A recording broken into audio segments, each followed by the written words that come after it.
Alfried Längle from Vienna. I'm president of the International Society for Logotherapy and Existential Analysis. My mentor was Viktor Frankl. I worked with him for about 10 years closely. I wrote a biography on him. Then we made a lot of developments out of logotherapy into existential analysis, Vienna style, as we call it here.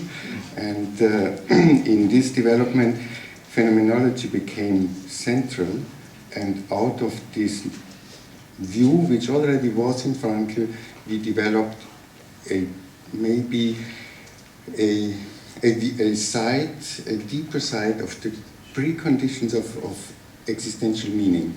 And so this is the new existential analysis in Vienna. I must say I'm a bit embarrassed. I know Stephen did such a lot of work.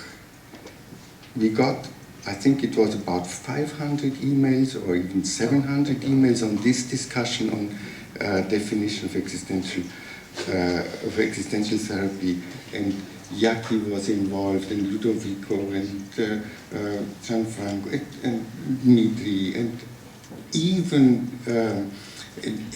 Emil was in there a little bit as much as she could. Even Emil, yeah. And I wasn't even able to read on this. And so I was, I'm really wondering what we can bring together here after all these intrinsic and deep discussions, and I have great respect for this, but at the same time, and this makes me embarrassed, I feel I'm on another track. And so I couldn't really step into this discussion, because we all want to be existential therapists. We all have an understanding somehow of what is existential. But we are all different. We are different schools, different persons, have different histories. How can we bring that together if we go on a level of denominations, of terms, of defined issues? And at the same time, we all agree, and in this discussion with our Italian colleagues, it already came up, and in your presentation it was inherent, that existential therapy means something which cannot be put down or fixed or nailed down, and because freedom is so essential, and phenomenology is present everywhere when we do existential therapy.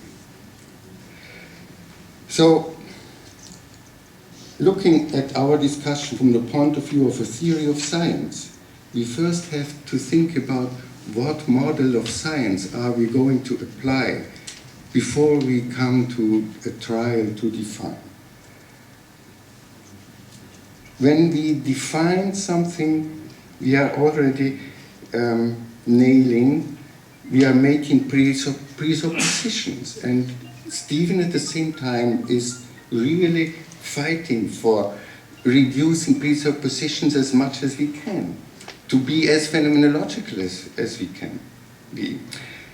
So, can we try possibly to apply a phenomenological access to what is possibly to be defined? I understand Ernesto's cautiousness in this defining. A phenomenological access would mean to make an epoche and not to know at the beginning what existential therapy is in a content, but to see or to look at that activity, what we are doing, in a way that we try to find out what everyone understands or feels himself, herself as being existential, as we all do as therapists. Also our clients and patients and all the human beings we are working with or we are living with, and me myself. We are on a constant way of looking for what is my, let's say, truth, and we can battle on what is truth, what is my inner reality, my world vision, my eigenwelt, etc. But what is really me? And so I would propose to say that existential therapy focuses on, and you will not be surprised, on existence. Any definition of existential therapy has to deal with what is existence, and since existence means a specific form of being as a human being, it includes an understanding what is specific human in anthropology. What makes our being specific, or we can also use another word, which is for some in existential therapy a terrible word. What is our essence?